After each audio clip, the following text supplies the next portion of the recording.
Hello guys, this is Terry from Genkigamingtv, and we're here with Yokai Watch Movie 1 movie review. Enough people asked me to do this that I thought it was well worthwhile. I just finished rewatching movie 1, and man, the feels. And when I say the feels, the writing was good, the sound design was good, the character animation was good. The emotion in the characters' faces were good. The comedy was good. What has happened to our Yokai Watch series? What has happened? It's like after Shadowside they gave up and stopped giving anything. It's like, we don't care anymore. Oh, we're just gonna make tons of fart jokes because that's all we know how to do. But this proves that they knew how to do stuff right. I even took more screenshots than what I said I was going to. I took probably 59 or 60 screenshots, and it was completely unintentional. I just enjoyed the movie that much. This is probably one of my favorite anime movies ever. This is probably right up there with Gundam Wing, Endless Waltz, probably up there with the Tenchi movies. But this starts off like any other Yokai Watch. I'm gonna say episode because that's what I've been reviewing otherwise. We have Nate basically hanging out with his friends, and then there was a report of supersized vegetables and other items in the shopping district. So Nate's like, no, yokai don't exist. Having the Yokai Watch not be on his arm, and I do have to say, I love this character design for Nate. I love the clothes they have him in. And Dekanyan is the yokai that was causing things to grow so big. Dekanyan, as you know, is basically Hovernyan's big form, kind of. And Hovernyan's, well, I guess I'm just gonna call him Dekanyan until he transitions to Funyan, or Hovernyan. But yeah, he's creating big stuff from bikes to cheeseburgers to french fries. Apparently cats can hash cheeseburger.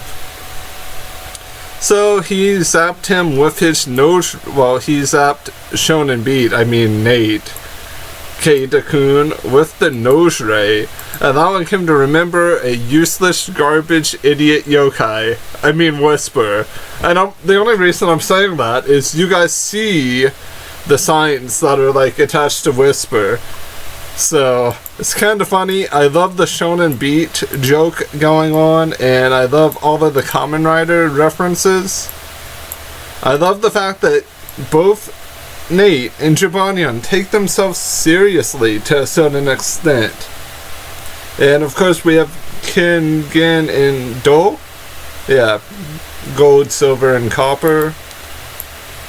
Dame Dead Time's peoples, or Madam Dame Dead Time, which is by far one of the best Yokai Watch villains, and it's nice to see that Keita's mom and dad were still great looking in movie 1. I know sometimes transitions for anime protagonist parents, like whenever you go back to look at them from like past seasons, you're like, oh god, they look that way. But no, Keita's mom's still cute, Keita's dad's still kind of cool, yet awkward. And it's great. And people are being possessed by Kaima, because that's plot. And they get to Grandma's house, and Nate's basically referencing the fact that his grandfather passed away before he even really had a chance to know him. Luckily, I had a chance to really get to know my grandfather on my dad's side. Didn't have a chance to do that with my grandfather on my mom's side. He died decades before I was born. He died when my mother was, I think, 9 or 10. He had a heart attack while they were in church.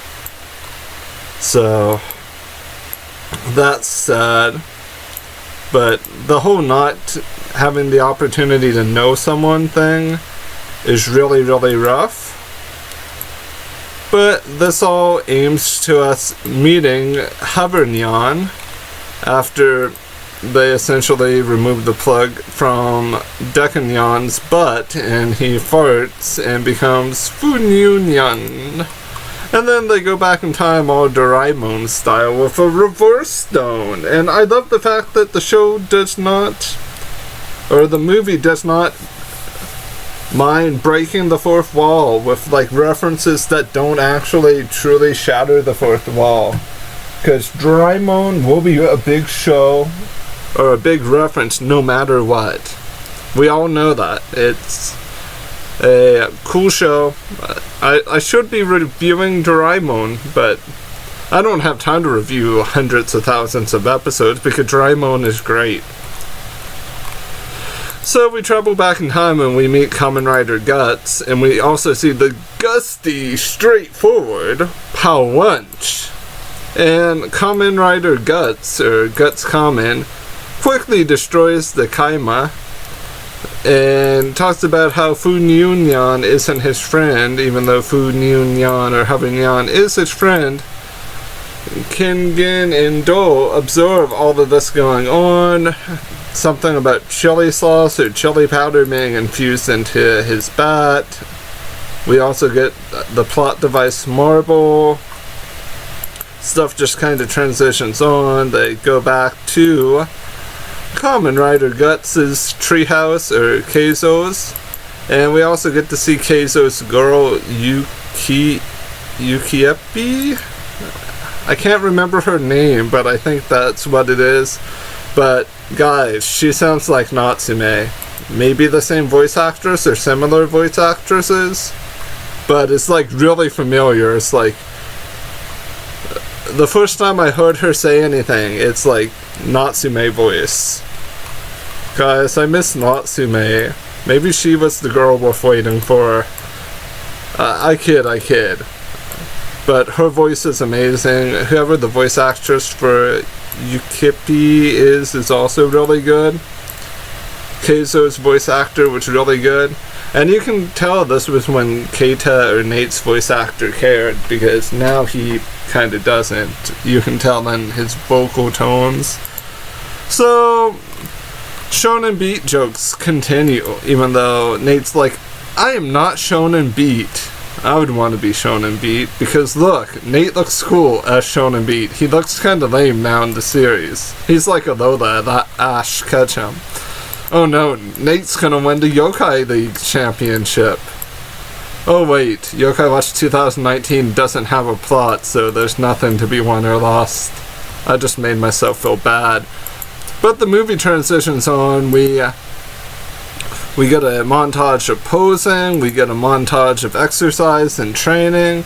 We also travel to Sakura Town, because that place is great. We also get to see retro reimaginations or reimaginings of Nate's friends. All of them, even Fumi-chan. And then we get to watch The Invincible King, Kamen Guts, on Black and White TV, with Master Nyada just literally right beside us. And the jokes being implied that they're like, where is this guy? I can't seem to find him. Then, while Master Nyada uses his 10 seconds of power to kill some Kaima, Dame Dead Time and her 3 fools capture Jibanyan. Please don't put the red kitty in the cage. It's Catter Day, Dame Dead Time. Do you not appreciate Catter Day? So, Keizo does a speech about how he doesn't really need anyone, and he tells his sidekick, Shonen Beat, to follow him. I mean Keita-kun, I mean Nate. So Nate follows, and they go to the factory where Jibanyan's being held. Dame Dead Time and her foolish Horikaima are there. She gives a speech saying they're going to possess everything humans have and take it away from them. This kind of continues on. Hovernyan, and protects them so that they can make the run to the factory, and then shows up to help in the fight because Keizo tried to